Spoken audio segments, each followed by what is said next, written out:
많이 힘드시죠? 네. 지금 1시간 정도 지났는데 많이 힘드실 것 같습니다. 저는 국어과 이창민입니다.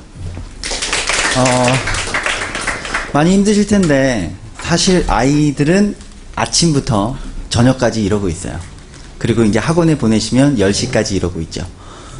이게 얼마나 힘든 일인지 아이들 정말 힘드니까 많이 격려해 주시고, 일단 저는 국어과라서 국어과를 중심으로 말씀을 드리자면 사실 지금 되게 힘이 빠져 있어요. 왜냐면 앞에 수학이랑 영어를 먼저 했기 때문에 그렇죠. 그리고 학부모님들 그리고 학생들도 국어에 대해서 그다지 많이 부담을 느끼고 계신 분들은 계시지 않아요. 일반적으로 이 정도 오시면 한두 분 정도 우리 애가 국어를 참 못해요 라고 이렇게 상담을 하시는 분이 계신데, 거의 대부분은 수학이랑 영어 쪽에 더 관심이 많으시죠. 그래서 제가 드리고 싶은 말씀은 지금 이 타이밍에 국어가 어떻게 되느냐, 국어를 어떻게 해야 되느냐, 그것보다는 국어를 그 공부해야 될 과목 중에 하나로 집어넣는 것 자체, 그 자체만으로도 충분히 성공한 케이스다라고 볼 수 있다는 거죠. 수학을 어떻게 할까?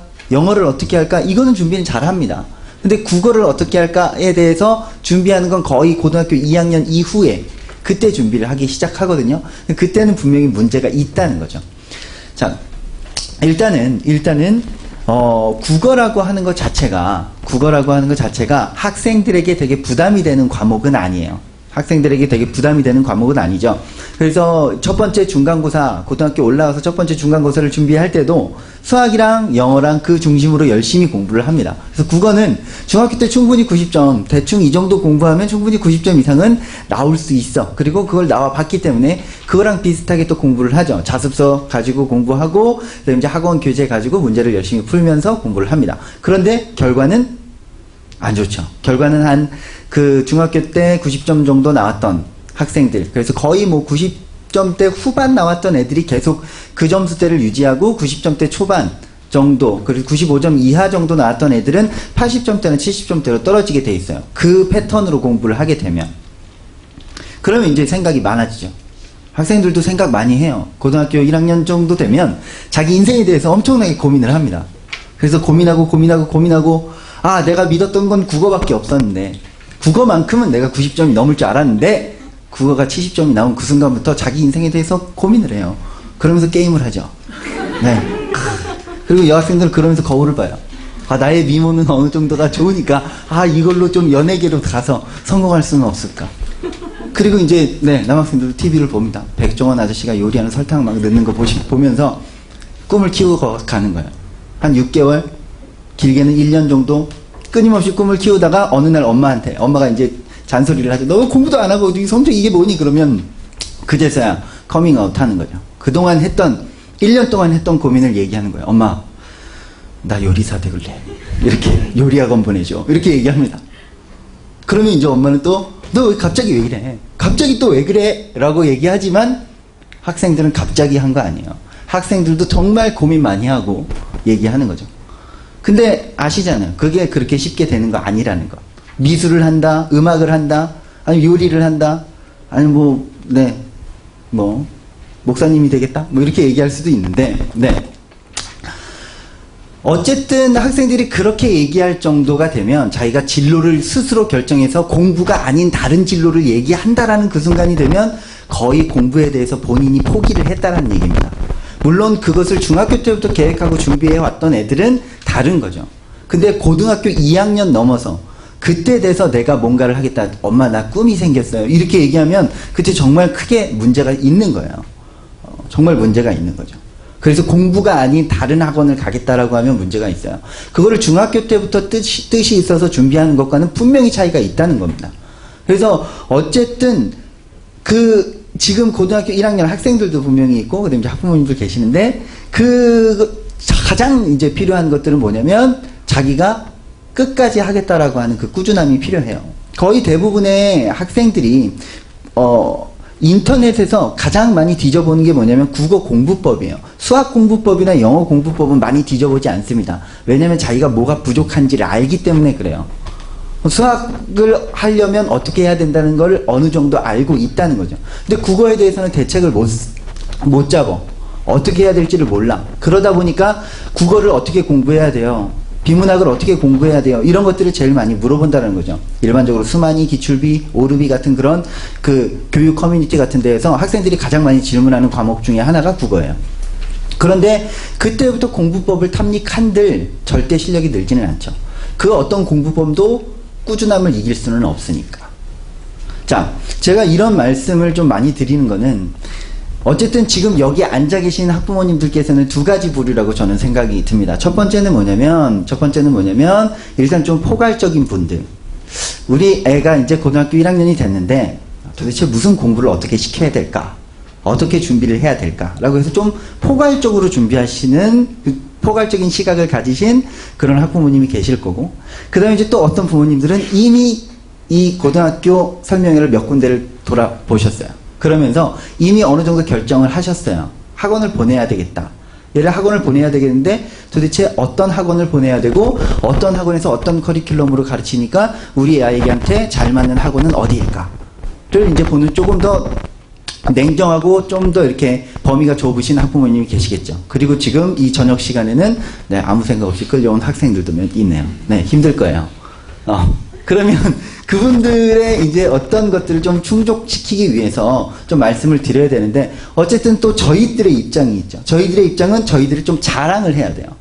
우리가 이렇게 좀 낫다라고 하는 자랑을 해야 되는데, 저는 이미 뭐 자랑은 앞에서 수학과하고 영어과에서 많이 하셨으니까 저는 조금 더 다른 이야기들을 해보도록 할게요.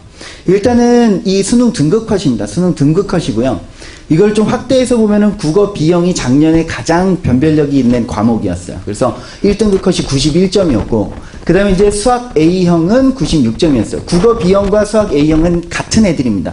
얘네들이 같이 시험을 봤으니까. 그런데 보시면은 수학 국어 B형이 1등급 컷이 91점입니다. 그리고 수학 A형이 96점인데 이 3등급으로 넘어가 볼게요. 그러면 국어 B형이 78점이고 수학 A형은 83점. 여기까지는 괜찮죠. 여기까지는 괜찮아요. 근데 그 밑으로 내려가면 3등급 이하로 내려갔더니 얘네들은 70점인데 얘네들은 67점이 됐어요. 역전했다는 거죠. 이 수학 같은 경우는 가면 갈수록 등급 아래로 내려가면 내려갈수록 갭이 커져요. 그래서 이쪽으로 가면 20점대 이상이 차이가 납니다. 한 등급 간격이. 근데 국어는 꾸준해요. 꾸준히 10점 이내에서 4등급까지 이렇게 가요.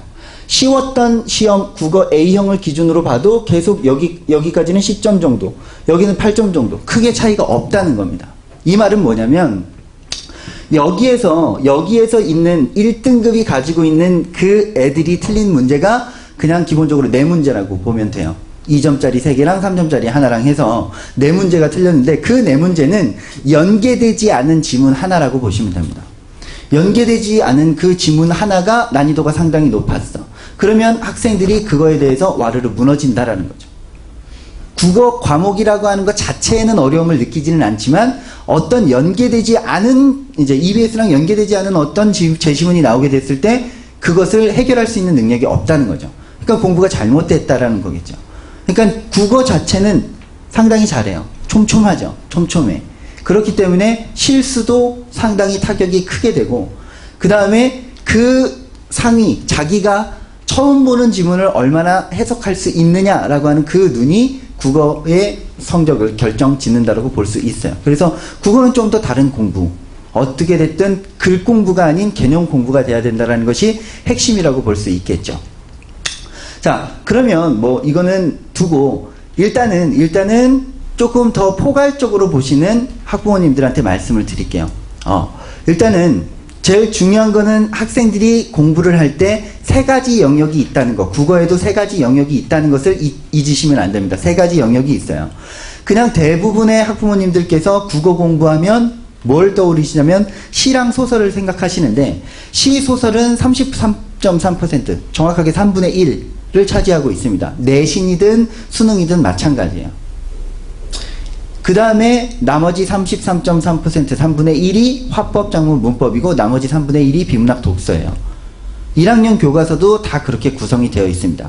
근데 대부분의 학원에 가셔서 어떤 커리큘럼을 보게 되면 현대시 쭉 공부하고 고전시가 쭉 공부하고 그 다음에 현대소설 쭉 공부하고 이런 식으로 커리큘럼이 짜져 있을 거예요. 그리고 그 중간중간에 시험 한 달이나 한 달 반 정도 전에서 내신 대비를 하게 되어 있죠. 그렇게 해서 1년 정도가 돌아가게 되어 있어요. 그러면 그 학생은 1년 동안 그냥 내신에 나오는 문법 정도는 공부할지 몰라도 화법이나 작문에 대한 개념이라든지 비문학 독해에 대한 능력들은 별로 훈련이 되지 못하는 경우가 상당히 많이 있어요. 그래서 그 부분이 좀 더 같이 준비가 돼야 된다라는 거, 그 부분을 좀 명심하고 계셨으면 좋겠습니다. 그래서 좀 더 포괄적으로 우리 애가 뭘 공부하면 좋을까라고 생각하셨을 때 서점에 가서 어떤 책들을 골라주실 때 거의 학부모님들도 학창시절에 공부했던 게 늘 뭐 김서울의 진달래꽃, 윤동주 서시 이런 것들을 공부하셨기 때문에 그런 것들이 있는 문학 문제집을 중심으로 사주신단 말이에요. 근데 그러지 마시고 항상 국어 문제집을 살 때는 3권씩 화작문이 있는 거, 그 다음에 이제 비문학 독서하고 문학. 일반적으로 화법, 작문, 문법은 이 이름으로 되어 있고 비문학 독서는 그냥 비문학이라고만 되어 있어요. 그리고 이제 문학, 요 세 권을 준비해 주셔야 된다는 것을 아시면 좋을 것 같습니다. 자, 이건 저고요. 화작문입니다. 네, 저예요. 그 다음에 이거는 이거라고 하면 안 되죠. 이분은 네, 그 비문학 독서를 하시는 분. 그 하진우 선생님이고요. 그 다음에 이분은 네, 문학을 담당하시는 설정원 선생님입니다. 저희 학원의 특징이 이제 저희 학원 자랑을 하자면 저희 학원의 특징은 그 한 학년에 한 선생님께서 화법, 작문, 문법, 그 다음에 독서, 문학 모든 것을 그냥 다 하시는 것이 아니고 여기에서는 3명이서 그 파트를 나눴어요. 파트를 나눠서 그 부분만 전문적으로 교재를 만들고 그 부분을 전문적으로 강의를 하고 시험 대비 때에도 그 부분의 전문적인 문제들을 이제 취합해서 학생들에게 자료로 제공을 한다라는 점, 그 점이에요. 아마 이 근처 어떤 데에도 이렇게 한 학년을 3명이서 들어가는 데는 없을 겁니다. 그래서 어쨌든 어떤 영역도 좀 이제 치우치지 않고 전 영역을 골고루 개념을 공부하기 위해서 이렇게 3명의 팀이 이루어져 있다는 거 알아두시면 좋을 것 같고요.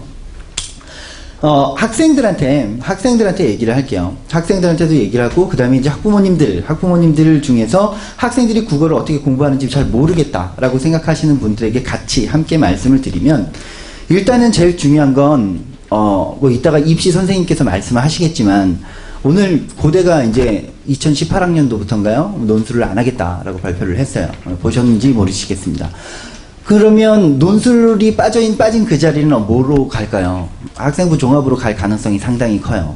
네. 다시 제가 미리 말씀드려서 죄송합니다. 그렇게 된다면, 학생부 종합이면 학생부 관리도 중요하지만 또 한 가지 중요한 게 면접이에요. 면접이 상당히 중요해질 거예요. 그래서 학생들의 인성이라든지 아니면 어떤 수준을 평가하기 위해서 분명히 구술 면접을 보게 될 텐데 그때 필요한 것이 뭐냐면 표현력이에요. 얼마나 표현할 수 있는가, 자기의 생각을 논리적으로 표현할 수 있는가가 상당히 중요해지는데 그런 표현력은 어디에서부터 시작하느냐, 어디 가서 뭐 말하고 토론대회에 나가고 그런 것도 물론 좋지만 자기가 선택한 그 답에 대해서 논리적으로 설명할 수 있는 능력이 필요하다라는 겁니다. 그런데 대부분의 국어를 푸는 학생들은 자기가 푼 국어의 정답에 대해서 논리적으로 이야기하지 못해요.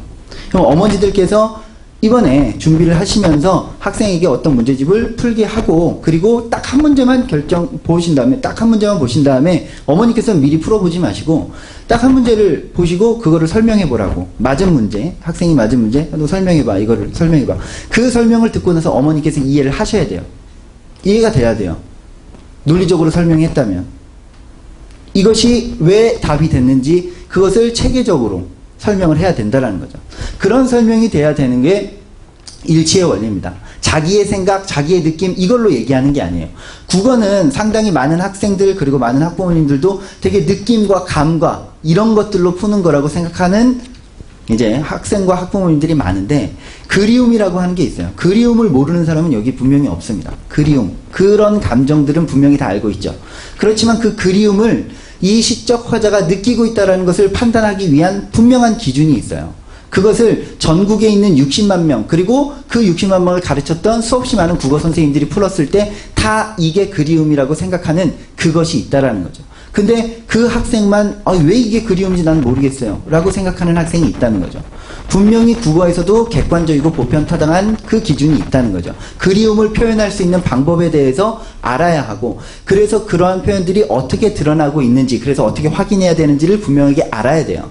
그것을 안다면 이게 왜 이 시어가 왜 그리움인지를 학생이 이야기할 수 있어요. 그냥 느낌이 그리운 거야 라고 하면 안 돼요. 나머지가 틀렸어. 이게 애들이 제일 많이 쓰는 방법이죠. 왜 2번이니 나머지가 다 틀려요. 네. 이거 아니거든요. 이렇게 하면 안 돼요. 네, 분명히 자기의 어떤 논리적인 그런 설명이 있어야 돼요. 이 과에 왜 지원했습니까? 다른 과가 다 싫어요. 이렇게 대답하면 안 되거든요. 네. 그렇잖아요. 네. 자, 그러면 프리인터스쿨에서는 국어과에서 뭘 공부를 할 것이냐면 일단은 그냥 간략하게만 말씀을 드릴게요. 간략하게만 말씀드리면 1학년 때 중간고사 때까지 하는 것을 그대로 다시 한다고 생각하시면 됩니다. 그대로 한번 해보는 거예요. 1학년 때 가장 중요한 문학작품이라든지 그 다음에 이제 문법사항을 1학년 중간고사를 준비한다라고 생각하고 그거를 해보는 거예요. 그러면 이제 거기에서 그냥 단순히 글, 작품 아니면 내용 공부만 하는 것이 아니고 교과서에 담겨져 있는 원리를 수업할 수밖에 없고 학생들이 그것을 배울 수밖에 없어요. 지금 대부분의 학생들은 학교가 이제 아직 결정이 되지 않은 상태입니다. 그렇기 때문에 그 학교에서 어떤 출판사를 쓰는지는 몰라요. 그렇지만 공부하는 내용은 사실상 다 똑같아요. 출판사가 달라서 작품이 다르더라도 그 작품을 통해서 가르쳐주고자 하는 개념은 똑같다는 거죠.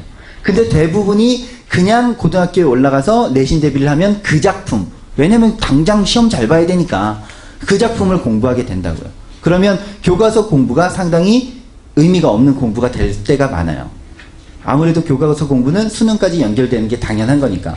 그렇게 해서 이제 교과서 중심, 원리 중심, 개념 중심으로 수업을 하고요. 뭐 문학, 그 다음에 문법, 그 다음에 세 번째가 옛국어 문법, 나란말싸미, 둥국의 나라, 뭐 이런 것들이 있죠. 그래서 이것들을 공부해서 학생들이 1학년 때 가장 어려워하고 반드시 필요한 개념들을 중심으로 설명을 하고 이제 맨 마지막에는 테스트를 보고 마무리를 지을 겁니다. 네, 이렇게 해서 이제 짧게 소개를 마치고 세 가지 정도를 어머니들에게 말씀을 드리고 싶어요. 그 세 가지가 뭐냐면 첫 번째는 학원 선생님하고 밀당을 하면 안 됩니다.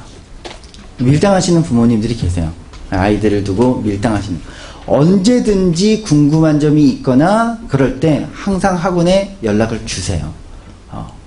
어머님의 자녀분은 한 명입니다. 근데 선생님의 학생은 50명이 될 수도 있어요. 그렇기 때문에 사실상 선생님들이 아무리 꼼꼼하게 전화를 이렇게 드린다고 하더라도 하루에 3명씩 전화한다고 하더라도 3명씩 이렇게 상담한다고 하더라도 한 달에 한 번 정도 통화할까 말까라는 거죠.